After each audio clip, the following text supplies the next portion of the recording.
Arsyahil Mangkulangit, dialah sosok tampan pembawa ajaran sesat dan juga melakukan pelecehan terhadap jamaah perempuannya. Ajaran kesucian hati dan kesuksesan dunia ini semakin banyak jamaahnya, semakin banyak pula korbannya. Bagaimanakah kisah selengkapnya? Bismillahirrohmanirrohim. Semoga kita bisa mengambil hikmah pelajaran dari kisah ini. Mari kita mulai ceritanya. Langit senja di kota Satrian mulai meredup, menyisakan semburat jingga yang perlahan-lahan ditelan bayang malam. Di antara deretan gedung tua dan pasar yang mulai tutup, muncullah satu sosok yang membuat mata siapapun terpaku. Seorang lelaki muda dengan gamis panjang berwarna emas mengilap, berjalan di tengah kerumunan dengan penuh wibawa. Gamis itu bertabur benang perak dan hiasan batu permata yang memantulkan cahaya lampu jalan. Sosok itu bernama Arsyahil Mangkulangit. Tidak ada yang tahu pasti dari mana asalnya. Beberapa berkata ia datang dari pesisir timur, dari sebuah desa yang tenggelam oleh laut. Yang lain berbisik bahwa ia adalah anak bangsawan yang membuang gelar demi mengejar jalan spiritual.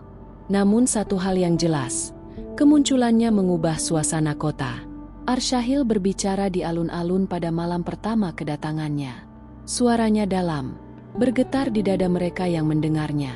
Ia tidak mengajak pada agama tertentu, tapi ia bicara tentang cahaya sejati, tentang jalan keagungan, dan tentang satu-satunya manusia yang telah disentuh langsung oleh nur ilahi. Allah telah meniupkan ruhnya padaku dengan tujuan baru, katanya, menatap langit malam. Aku bukan nabi. Aku bukan wali. Aku adalah pemangku cahaya yang diturunkan untuk zaman ini. Kata-katanya aneh, tidak seperti ceramah agama biasa. Tapi entah kenapa, banyak yang merasa hatinya tersentuh. Beberapa menangis, beberapa berlutut. Dan malam itu, puluhan orang langsung menyatakan diri sebagai pengikutnya. Keesokan harinya, kota Satrian riuh membicarakan lelaki itu. Foto-fotonya tersebar di media sosial. Video pidatonya dibagikan ribuan kali. Orang-orang mulai berdatangan dari desa-desa sekeliling hanya untuk melihat siapa itu Arsyahil Mangkulangit. Di sebuah rumah mewah yang entah dari mana ia dapatkan, Arsyahil mulai membentuk lingkaran kecil pengikut yang disebutnya penerima nur. Mereka terdiri dari perempuan-perempuan muda, sebagian mahasiswa, sebagian ibu rumah tangga, bahkan istri para tokoh kota. Mereka mengaku merasakan kelegaan jiwa yang belum pernah mereka temui sebelumnya. Arsyahil memperkenalkan semacam ritual baru. Setiap pagi, para pengikutnya diminta menunduk dan meletakkan tangan di dada sambil melantunkan pujian pada Sang Pembawa Nur. Ia mengklaim bahwa itu bukan menyembah dirinya, melainkan menghormati cahaya yang ia bawa. Di balik pesonanya yang kuat, tersimpan aura misteri yang belum bisa ditebak. Ia jarang terlihat makan di depan umum. Ia tidak pernah menyebut siapa orang tuanya. Dan ia melarang siapapun menanyakan masa lalunya. Bahkan, orang yang mencoba menyelidiki, mendadak menghilang dari lingkaran pengikut, seolah tidak pernah ada. Hari demi hari, jumlah pengikut bertambah. Orang-orang mulai menjual perhiasan dan tanah demi bisa mendekatkan diri kepada Arsyahil.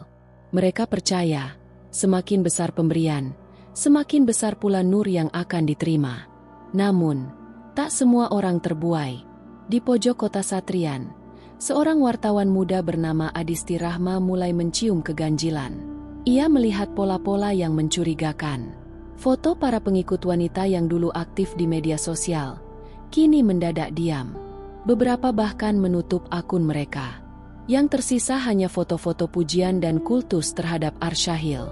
Adisti memutuskan untuk menyelidiki lebih dalam.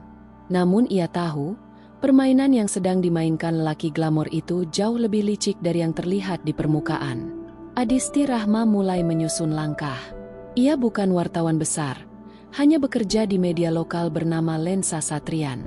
Namun nalurinya tajam. Ia tahu, sesuatu yang terlalu sempurna pasti menyimpan celah. Dan Arsyahil Mangkulangit, dengan segala pesona dan pengaruhnya, tampak seperti bayangan terang yang menyilaukan pandangan. Ia mulai dengan cara sederhana, berpura-pura menjadi pengikut. Dengan mengenakan gamis lebar dan kerudung polos, Adisti ikut dalam salah satu pengajian cahaya yang digelar rutin di kediaman Arsyahil. Rumah besar itu selalu dijaga dua lelaki kekar yang disebut sebagai penjaga nur. Di dalam, dekorasinya penuh dengan tirai emas, lampu gantung besar, dan patung-patung berlapis logam yang disebut sebagai simbol energi langit. Ritual dimulai dengan duduk melingkar. Arsyahil masuk dengan langkah lambat.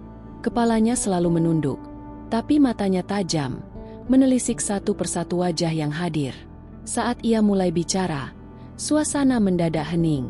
Kata-katanya merasuk ke dalam hati. Tapi Adisti tidak larut. Ia hanya mencatat. "Jangan takut pada kegelapan, karena aku telah menembusnya," ujar Arsyahil sambil mengangkat kedua tangannya. "Kalian semua hanya perlu menyerahkan seluruh raga dan rasa kalian padaku. Maka Nur Allah akan menemukan jalannya ke dalam jiwa kalian." Setelah sesi itu, para wanita antre untuk memberikan ciuman di tangan Arsyahil. Beberapa bahkan memeluknya erat sambil menangis.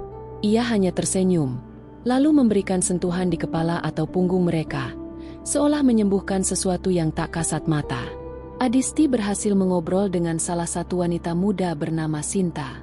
Ia terlihat canggung, namun sangat kagum pada Arsyahil.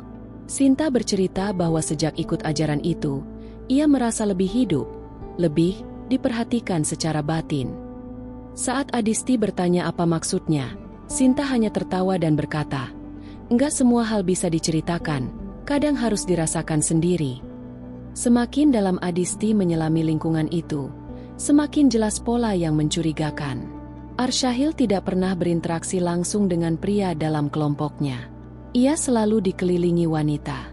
Beberapa bahkan diberi kamar khusus di lantai 2 rumah itu. Ada yang tidak pernah terlihat keluar lagi sejak masuk. Satu malam, Adisti mencoba masuk lebih jauh. Ia memalsukan identitasnya dan diterima sebagai salah satu penerima nur tingkat awal. Dalam sesi ritual pribadi yang disebut pembukaan jalan cahaya, ia diminta mengenakan kain tipis berwarna putih dan duduk bersila di ruangan gelap. Di depannya, hanya ada satu lilin kecil dan bau dupa yang menyengat. Arsyahil masuk, mengenakan jubah transparan yang berkilau saat terkena cahaya. Ia menatap Adisti dalam diam.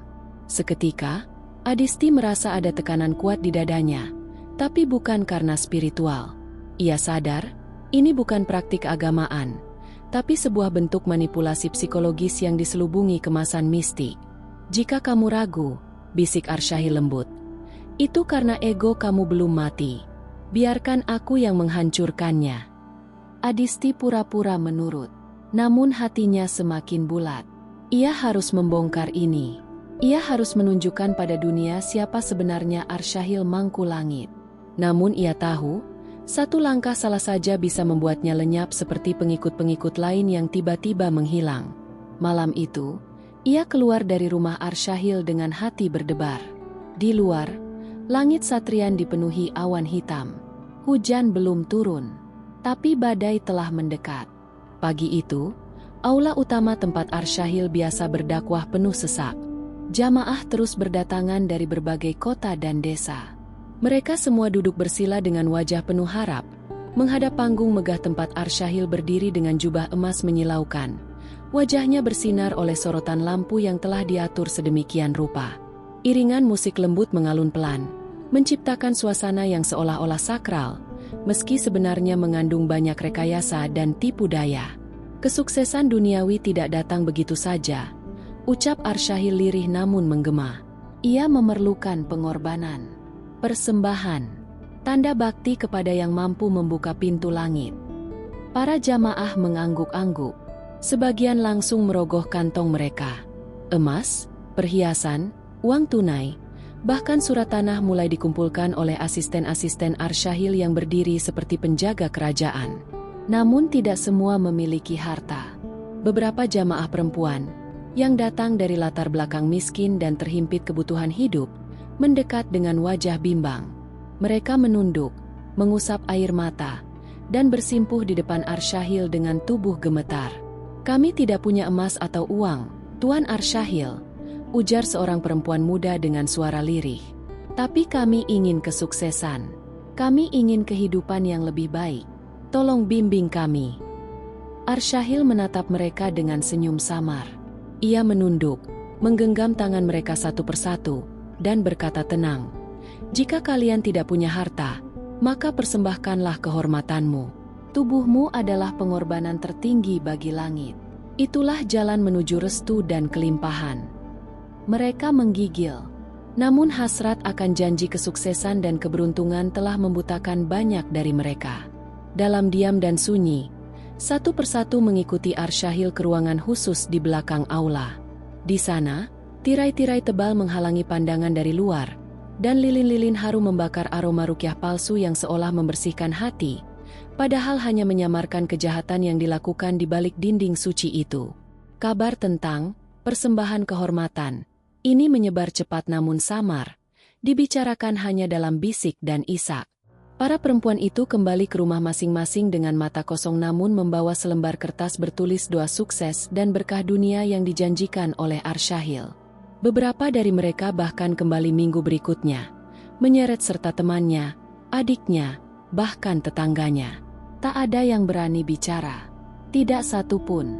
Hingga suatu hari, seorang perempuan bernama Dian, yang telah 2 kali menjadi persembahan, mulai merasakan keganjilan dalam tubuh dan pikirannya. Ia tidak mendapatkan keberkahan seperti yang dijanjikan. Hidupnya tetap miskin. Bahkan kini dihantui rasa bersalah yang tidak bisa ia pahami. Dalam diam, ia mulai mencari tahu. Dan ia bukan satu-satunya. Namun sementara itu, Arsyahil semakin berjaya. Aula dakwahnya kini dibangun lebih megah. Jamaahnya semakin banyak. Ia tidak hanya menjadi tokoh agama, tapi juga selebriti spiritual. Namanya dielu-elukan. Sosoknya ditampilkan dalam acara televisi, diundang dalam seminar-seminar bisnis dan motivasi spiritual. Di balik sorot kamera dan tepuk tangan ribuan pengikutnya, Arsyahil menyimpan semakin banyak kunci pintu rahasia. Pintu-pintu yang tidak semua orang tahu, tapi sebentar lagi, satu persatu akan terbuka. Dian duduk termenung di tepi ranjang kamarnya. Sudah lebih dari 2 minggu ia tidak kembali ke aula megah Arsyahil. Di tangannya, masih tergenggam erat selembar kertas bertuliskan doa keberuntungan yang diberikan Arsyahil setelah pertemuan terakhir mereka. Kertas itu kini terasa kotor, beraroma dusta. Ia ingat jelas bisikan Arsyahil malam itu. Bagaimana lelaki itu menyuruhnya menyerahkan tubuh demi restu langit. Ia merasa ditipu, dipermainkan. Dan yang lebih mengerikan, ia tahu ia tidak sendiri. Dengan tangan gemetar, Dian mulai menuliskan kronologi kejadian dalam sebuah buku catatan kecil. Ia menuliskan nama-nama perempuan lain yang ia lihat keluar dari ruangan itu dengan wajah muram. Salah satunya adalah Sari, gadis belia dari desa tetangga. Dian tahu Sari belum genap 20 tahun. Di tempat lain, seorang pria bernama Nurdin, mantan pekerja keamanan di aula Arsyahil, mulai merasa tidak tenang. Ia sudah beberapa kali melihat Arsyahil keluar masuk ruangan rahasia bersama jamaah perempuan yang berbeda. Saat itu ia pikir itu bagian dari ritual khusus. Namun suatu malam, ia tidak sengaja melihat sesuatu yang membuat darahnya membeku. Lewat celah kecil di tirai ruangan belakang, Nurdin melihat Arsyahil tengah meremas bahu seorang perempuan muda yang menangis. Tubuh perempuan itu setengah terbungkus kain putih, dan Arsyahil berbicara dengan suara tenang seperti biasa, namun wajahnya menunjukkan sesuatu yang jauh dari agama. Sesuatu yang menjijikkan. Nurdin memutuskan berhenti bekerja keesokan harinya. Tapi bayangan itu tidak pernah hilang. Kini, mendengar kabar bahwa ada jamaah yang mulai berani menulis kesaksiannya, Nurdin pun memberanikan diri mendekati Dian. Mereka bertemu diam-diam di sebuah warung kopi kecil. Suasana hujan dan petir menyelimuti malam itu. Aku juga pernah melihatnya, kata Nurdin lirih, menatap meja. Aku tahu ada yang tidak beres. Tapi semua orang takut. Mereka terlalu percaya. Dian menatap Nurdin dengan mata penuh air. Kita harus lakukan sesuatu, ucapnya. Kalau tidak, akan lebih banyak yang jadi korban. Sementara itu, di sisi lain kota, Arsyahil duduk santai dalam ruang ganti setelah menyelesaikan ceramah akbar di sebuah stasiun televisi swasta. Ia tersenyum melihat ponselnya. Notifikasi donasi dari para pengikutnya terus berdatangan. Nama-nama mereka tertera jelas, dengan nominal yang menggiurkan. Beberapa menyertakan pesan, "Untuk kesuksesan anak saya. Semoga saya cepat naik jabatan. Bersedia menyerahkan segalanya demi keberkahan." Arsyahil terkekeh pelan. Di sudut ruangan, seorang asisten muda berdiri sambil memijat pundaknya. Arsyahil melirik jam dinding, lalu berkata, "Siapkan kamar belakang. Malam ini, satu lagi persembahan akan datang." Apa yang tidak ia ketahui adalah bahwa malam itu, kamera kecil sudah diselipkan oleh seseorang di balik lampu gantung ruangan rahasia itu. Seseorang yang telah lama diam, kini mulai merekam. Bayang-bayang yang dulu hanya bergema dalam isak dan bisik, kini mulai berbicara.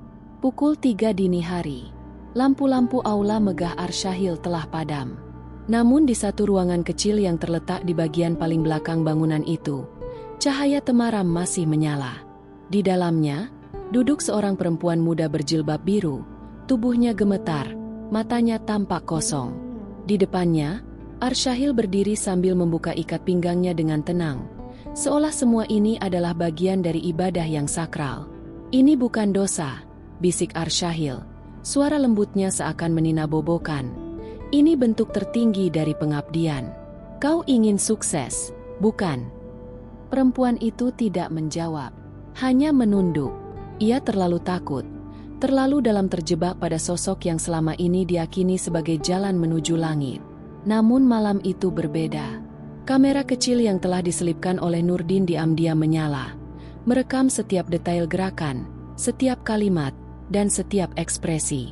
Kamera itu telah tertanam beberapa hari lalu saat Nurdin pura-pura datang untuk meminta maaf karena telah berhenti bekerja. Beberapa hari berikutnya, video itu sampai ke tangan Dian. Ia menontonnya dengan napas tercekat. Tangisnya pecah, bukan hanya karena rasa sakit yang muncul kembali, tetapi juga karena kenyataan bahwa semua bukti yang dibutuhkan kini berada di tangannya. Malam itu juga, Dian dan Nurdin bertemu seorang pengacara muda bernama Fauzan. Seorang aktivis hukum yang telah lama mengincar sekte-sekte agama sesat yang bermunculan di balik nama-nama indah dan tampilan megah. Setelah menonton rekaman itu, wajah Fauzan berubah tegang. "Kita bawa ini ke media," ucapnya mantap. "Tapi bersiaplah, ini akan jadi peperangan besar." Arsyahil bukan sembarang orang. Dia punya uang, pengikut, dan koneksi. Dian hanya mengangguk. Ia tidak peduli lagi. Ia hanya ingin keadilan. Untuk dirinya. Untuk perempuan berjilbab biru yang wajahnya kini terus membayang dalam pikirannya. Keesokan harinya, video tersebut dikirim ke beberapa jurnalis investigasi. Satu di antaranya berani menayangkan potongan rekaman itu secara anonim di media sosial. Dalam hitungan jam, video itu menjadi viral. Judulnya mencolok, "Sang Penyeru Langit, Sang Pemangsa Perempuan." Di tengah ribuan komentar yang membanjiri unggahan itu, suara publik pun terpecah. Sebagian menganggap itu fitnah terhadap pemuka agama. Tapi sebagian lainnya, terutama mereka yang diam-diam pernah melihat atau mengalami sendiri, mulai bersuara. Dia juga menyuruhku datang malam-malam ke ruangan itu. Saya lihat Arsyahil masuk kamar dengan istri orang. Dia menyuruh saya bersujud dan mencium kakinya demi berkah. Gelombang pengakuan mulai bermunculan. Seperti banjir yang tak bisa dibendung, kisah-kisah tersembunyi yang selama ini ditekan oleh rasa takut, satu persatu naik ke permukaan. Arsyahil tetap tampil tenang di hadapan publik. Ia menggelar konferensi pers, tersenyum lembut, mengenakan jubah emasnya yang mewah. "Ini semua rekayasa," katanya. "Orang-orang iri pada kemajuan dakwah saya. Mereka tidak paham makna sejati dari pengorbanan." Namun dari balik layar, ia mulai panik. Panggilan telepon dari sponsor-sponsornya mulai tak dijawab. Donasi mulai berhenti mengalir. Para pengikutnya yang dulu rela sujud, mulai meninggalkan aula dengan diam-diam. Dan di malam berikutnya, polisi datang dengan surat penangkapan. Langkah-langkah berat menggema di aula megah yang dulu menjadi tempat sujud dan pujian. Arsyahil mangku langit digiring keluar oleh dua petugas kepolisian berseragam lengkap. Tangannya diborgol, wajahnya tertunduk, dan gemerlap lampu-lampu sorot dari wartawan menyilaukan matanya. Jeritan histeris terdengar dari sebagian jamaah wanita yang masih mempercayainya. Tuan Arsyahil dizalimi. Ini ujian untuk sang utusan. Namun sebagian lainnya justru menunduk, malu, merasa tertipu dan kehilangan arah. Dian berdiri di kejauhan, menyaksikan semuanya dari balik kaca jendela gedung seberang. Air matanya mengalir, bukan karena bahagia, tapi karena luka yang dalam akhirnya berani dihadapi. Di sampingnya, Nurdin mengepalkan tangan. Ini baru awal, gumam Nurdin. Di ruang interogasi, Arsyahil tetap tenang. Bahkan senyumnya masih tersungging, seperti biasa. Ia duduk tegak, memandangi penyidik dengan tatapan tajam. Kalian takkan bisa menjatuhkan aku. Aku bukan penjahat. Aku pembimbing ruhani. Semua yang mereka lakukan adalah bentuk cinta. Penyidik yang duduk di hadapannya melemparkan setumpuk berkas ke meja. Foto-foto, rekaman CCTV, bukti transfer dari para korban, pengakuan tertulis, dan yang terakhir, hasil visum beberapa wanita yang menjadi korban pelecehan Arsyahil. Wajah Arsyahil mulai berubah. Sorot matanya yang semula penuh percaya diri, perlahan redup. Jemarinya mulai gemetar. Ia meraih gelas air, menyesapnya cepat. Aku bisa menjelaskan, katanya pelan. Tapi penjelasan itu tidak berarti lagi. Semua bukti telah tersusun rapi. Nama-nama korban terus bermunculan. Termasuk seorang wanita muda yang hamil akibat persembahan malam ruhani kepada Arsyahil. Media massa membakar berita dengan tajuk sensasional setiap hari. Wajah Arsyahil terpampang di mana-mana, dari layar televisi hingga halaman depan surat kabar. Rasul palsu di balik jubah emas.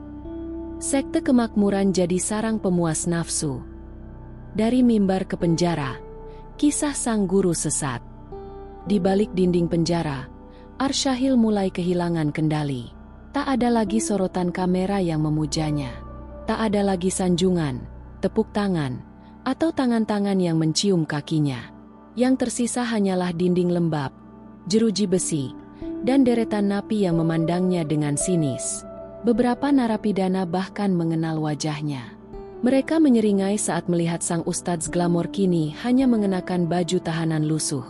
Wah, ini dia sang pemuka akhir zaman. Ejek seorang napi tua, suaranya dingin. Arsyahil hanya menunduk. Suara gelak tawa menggemuruh di sekelilingnya. Namun kali ini, tak ada yang sujud di bawah kakinya. Di luar sana, aula megah yang dulu menjadi simbol kekuasaan spiritualnya kini digembok. Di dindingnya, dicoret kata-kata menyakitkan. Tuhan tak butuh wakil yang menindas. Dian melangkah pelan melewati bangunan kosong itu. Ia berhenti di depan pintu masuk, menatap langit yang mendung. Semoga Allah ampuni para korban yang tersesat, dan beri keadilan bagi mereka yang dihancurkan oleh nafsu, bisiknya pelan. Dan di balik jeruji besi, Arsyahil mulai bicara sendiri, tentang langit, tentang wahyu, tentang tahta suci yang menantinya. Namun tak ada yang mendengar, tak ada yang peduli. Ia kini hanyalah nama yang disebut orang dengan rasa jijik. Sosok megah yang tumbang bukan karena bala tentara, tapi karena kebenaran yang tak bisa dibungkam. Meski Arsyahil Mangkulangi telah dijebloskan ke penjara, sisa-sisa ajarannya masih hidup di hati sebagian jamaah fanatik. Mereka berkumpul diam-diam, di ganggang sempit dan gudang kosong, meyakini bahwa Arsyahil hanyalah diuji oleh Allah dan akan segera bangkit kembali. Ini cuma fitnah, kata seorang wanita parubaya dengan mata merah, memegang erat sebuah brosur bergambar wajah Arsyahil. Ia masih rasul kami. Dunia belum paham cahaya kebenarannya. Namun tidak semua bisa bertahan dalam delusi. Satu persatu, para jamaah mulai mengalami krisis keyakinan. Mereka yang dulu menyerahkan seluruh harta, bahkan kehormatan, kini terbangun dalam penyesalan. Aulia, seorang wanita muda yang dulu rela menjadikan tubuhnya sebagai persembahan suci, kini duduk memeluk lutut di ruang konseling. Tangisnya tak berhenti mengalir. Ia merasa kotor, tertipu, dan hancur. Aku kira aku akan diberkahi, bisiknya lirih. Tapi yang kuterima hanya luka dan kehampaan. Pemerintah pun tak tinggal diam. Tim khusus dibentuk untuk menelusuri harta kekayaan Arsyahil yang disamarkan melalui yayasan, rekening tak dikenal, dan aset tak bernama. Beberapa pejabat yang dulu pernah menerima sumbangan spiritual pun ikut diperiksa. Sementara itu, Dian dan Nurdin bersama para mantan pengikut yang sadar mulai menggelar kampanye edukasi. Mereka menyusuri desa demi desa, memperingatkan masyarakat tentang bahaya kultus dan penyimpangan agama yang dibalut glamor. Di sebuah balai desa yang sederhana, Dian berdiri di hadapan puluhan ibu rumah tangga dan pemuda. Ketika seseorang mengaku membawa cahaya ilahi, tapi menuntut kehormatan tubuhmu sebagai syarat masuk surga, maka ia bukan utusan Allah. Ia penyesat. Hanya syariat yang benar yang bisa membawa keselamatan, ucap Dian lantang. Para hadirin mengangguk. Beberapa menangis. Beberapa menggenggam tangan pasangan mereka lebih erat. Kesadaran tumbuh perlahan, seperti matahari pagi yang menembus kabut pekat. Di sisi lain, di balik jeruji penjara, Arsyahil tak lagi tersenyum. Waktu perlahan memakan karismanya. Jubah emas itu telah lama dirampas, digantikan baju lusuh berwarna kusam. Ia bicara sendiri, kadang meneriakkan ayat-ayat yang tak dimengerti, kadang memanggil nama-nama pengikutnya yang sudah tak pernah datang lagi. Pada suatu malam, Arsyahil memukul dinding selnya berulang kali. Ia menggoreskan simbol-simbol aneh dengan darah dari tangannya yang luka. Para sipir hanya memandang dari jauh, menggelengkan kepala. Dia sudah gila, bisik salah satu dari mereka. Namun suara dari dalam sel terus terdengar. Doa-doa palsu, janji-janji kosong, seruan kepada langit yang tidak menjawab. Arsyahil kini menjadi simbol kejatuhan. Bukan hanya dari kekuasaan, tapi juga dari kewarasan. Sementara itu, di luar sana, perlahan tapi pasti, dunia mulai melupakannya. Yang tersisa hanyalah cerita. Cerita tentang lelaki tampan dan kaya yang mengaku membawa wahyu, tapi akhirnya tenggelam dalam nafsunya sendiri. Waktu terus bergulir. Nama Arsyahil Mangku Langit perlahan lenyap dari percakapan publik. Pemberitaan media yang dulu penuh sensasi, kini hanya menyisakan arsip sunyi di halaman belakang internet. Jamaahnya pun semakin menyusut. Yang bertahan hanyalah mereka yang sudah kehilangan segalanya dan tak tahu kemana lagi harus melangkah. Di penjara, Arsyahil menua lebih cepat dari usia. Rambutnya memutih, tubuhnya ringkih. Ia sering berbicara sendiri, menyebut nama-nama lama, mengulang khutbah-khutbah palsu yang dulu begitu meyakinkan. Tapi kini, kalimat-kalimatnya terdengar seperti gumaman orang tersesat. Setiap bulan, ia hanya dikunjungi satu orang. Seorang wanita tua, mantan pengikut yang dulu begitu setia, kini hanya datang membawa makanan dan menatapnya dari balik kaca dengan mata kosong. Arsyahil, katanya pelan, dulu aku percaya kau utusan Allah. Tapi sekarang, aku cuma ingin memastikan kau tidak mati sendiri. Arsyahil hanya tersenyum tipis, seperti anak kecil yang tidak mengerti apa yang sedang dibicarakan. Sementara itu, di luar jeruji, para penyintas berjuang memulai hidup baru. Sebagian dari mereka menempuh terapi. Sebagian lainnya kembali ke desa dan mencoba berdamai dengan masa lalu. Tak sedikit pula yang memilih untuk bungkam, menyimpan luka mereka dalam-dalam. Dian dan Nurdin tetap melanjutkan perjuangan. Mereka mendirikan sebuah yayasan untuk para korban penyesatan agama dan pelecehan spiritual. Di dinding ruang utama yayasan, tergantung satu kutipan besar. Jangan kau cari cahaya dari sosok yang mengagungkan dirinya. Cahaya sejati tidak pernah meminta persembahan tubuh atau uangmu. Ia hanya membimbingmu menuju Allah tanpa syarat. Pesan itu menjadi pedoman bagi mereka yang pernah terjebak, bagi generasi yang akan datang. Arsyahil akhirnya meninggal di dalam penjara pada suatu malam yang sepi. Tidak ada upacara besar, tidak ada pengikut yang menangis. Jenazahnya dibungkus kain lusuh, dimakamkan tanpa nisan, hanya dengan sepotong papan bertuliskan angka tahanan. Berita kematiannya hanya muncul sebagai kilasan di media lokal, dan tak ada yang mengangkatnya lebih dari itu. Namun luka yang ia tinggalkan masih terasa, bukan hanya pada tubuh, tapi juga pada iman, pada kepercayaan, pada hati yang pernah percaya terlalu dalam. Cerita ini bukan hanya tentang kejatuhan seorang pembohong, tapi juga tentang mereka yang pernah tersesat dan akhirnya menemukan jalan pulang. Tentang pengampunan yang tidak mudah, dan tentang cahaya Allah yang sesungguhnya, yang tidak pernah memaksa, tidak pernah menyesatkan.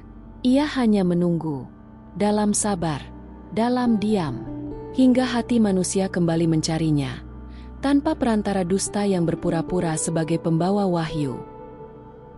Demikian kisah inspirasi kali ini, meskipun hanya kisah fiksi namun patut kita ambil pelajaran. Jangan mudah percaya dengan iming-iming dunia dengan jalan pintas yang menyesatkan. Sampai jumpa lagi di video kisah-kisah inspiratif berikutnya. Jangan lupa like, komen, subscribe channel Gava Story.